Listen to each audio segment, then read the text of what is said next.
War is handled so poorly in so many works, whether they're science fiction or fantasy or even realistic fiction. War is almost never handled in a way that I think is done right. But I want to compliment Patrick Ness for putting together the Chaos Walking series. In this trilogy, he really effectively uses war and shows the impact of war on the characters. I gave you a book talk about the first book in the series just 2 days ago, The Knife of Never Letting Go. And then yesterday, I talked about the second book in the series, The Ask and the Answer. So feel free to watch those videos. I am speculating about the film that's supposed to come out and whether it's going to be about all three books or just one of the books, or if they're going to modify the plot to make it work as a film. I have no idea. Maybe after the film comes out I can do another video about this. But for now, let's talk about Monsters of Men, the third book in the series. For this novel, Patrick Ness added a third point of view character, which is one of the native aliens of the planet. I realize that sounded like an oxymoron to say native alien. To us as humans, they're aliens, but they're one of the natives of the world that the humans are trying to colonize.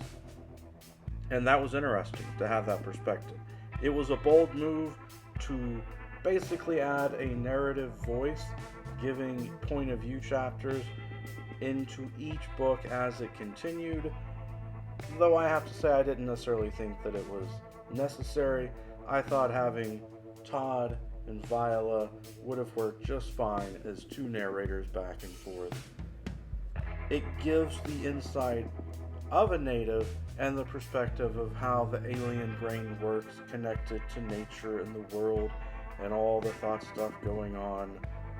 So that was nice, and I think that it came across well. But if those chapters weren't in the book, I think I would have enjoyed it just as much as I did with the other two narrators. The story has a lot going on, a lot of turns, a lot of twists, because it's difficult for the characters to know who to trust during the war, as there are now a lot of factions to deal with.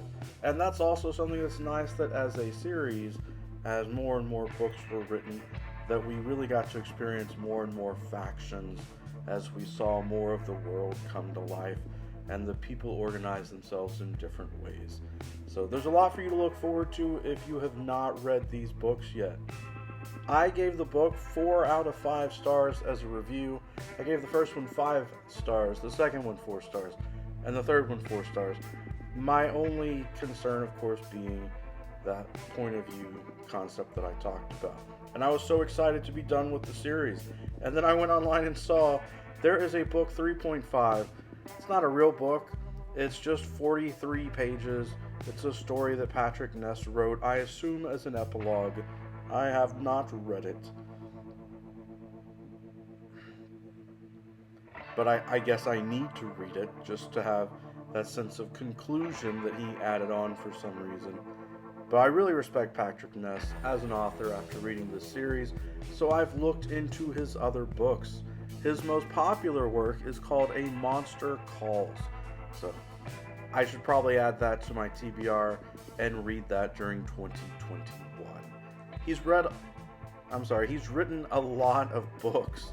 So if I end up being a huge Patrick Ness fan, I guess I've got a lot of reading ahead of me for the books that he's written. Though they look good, they sound exciting, and they tend to be highly rated. So I've got an author now that I can recommend to people very easily, very confidently. Man, that poor dog. You know, a lot of things happen in war. You're going to have casualties. People are going to get injured. And you've got to be ready for that when you're reading this kind of book. I wish Todd had been nicer to the dog, though. That's it for the book talk today. I hope that you enjoyed it. Peace. Oh, every day is a good day for a book talk. Of course.